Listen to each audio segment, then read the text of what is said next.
Okay, today is February the 17th, 2016.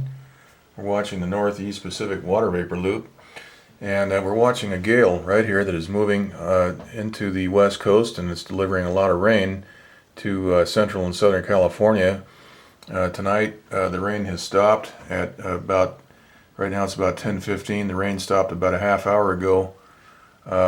And we've had actually a 0.52 inches of rain, so a little over half inch.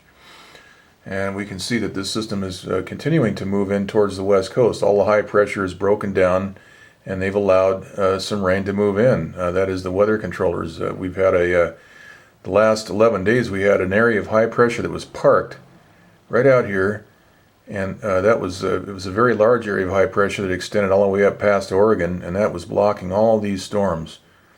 And it's very unusual. It's Mother Nature does not park high pressures in position anywhere around the world unless they are done so purposely by man and men and women working for the military or whoever's behind doing this. So Mother Nature does not do that. The weather is always moving freely, and what we saw the last 11, 12 days with that high pressure parked right off of the west coast is about as good of evidence as we're going to see that our weather is being manipulated. So we've had rain today. That's good. What we see here happening right now is we've got a transmitter right here, which is disrupting the jet stream flow, moving right into California. Also, we see a area right here. This is a radar as well that is dividing this moisture field, preventing this moisture field here from running into the core of this system, feeding this core. So we've got a situation where the moisture is running into an electronic wall, I call that, right in here. This is a man-made feature.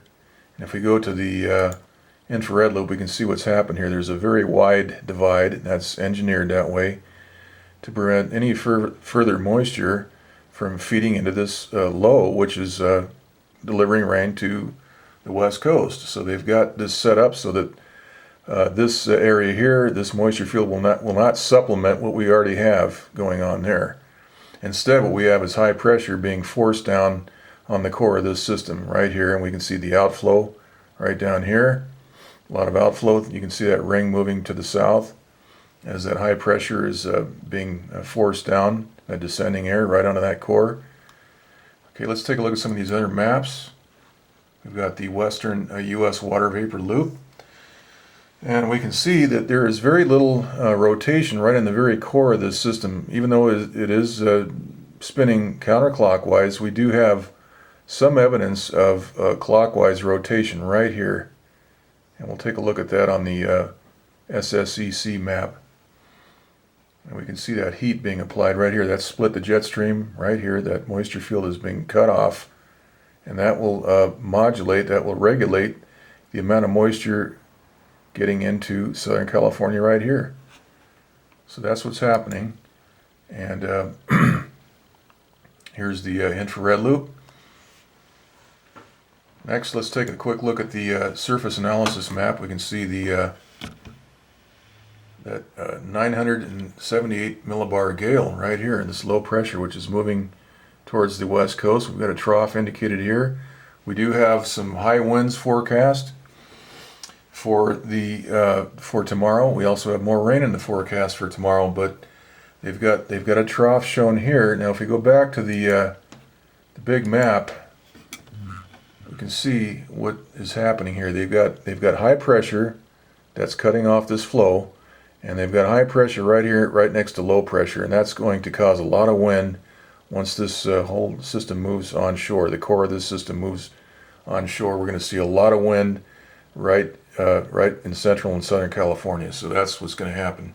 Anytime you place high pressure next to low pressure, we're going to see a lot of wind, and that's what's on the menu. Okay, so also we have very high pressure out in the center, right behind this system. We've got a very broad area of high pressure here, 1,035 millibar, and that is going to keep the weather real nice for the Hawaiian Islands down here.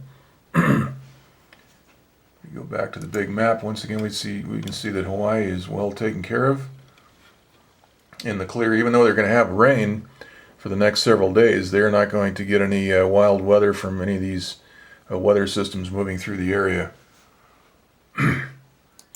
Okay, let's take a look at some of these other maps. Here's the sea level pressure. We can see that there is no high pressure blocking any weather down here. For the last 10-12 days we had high pressure parked here. That's no longer the case.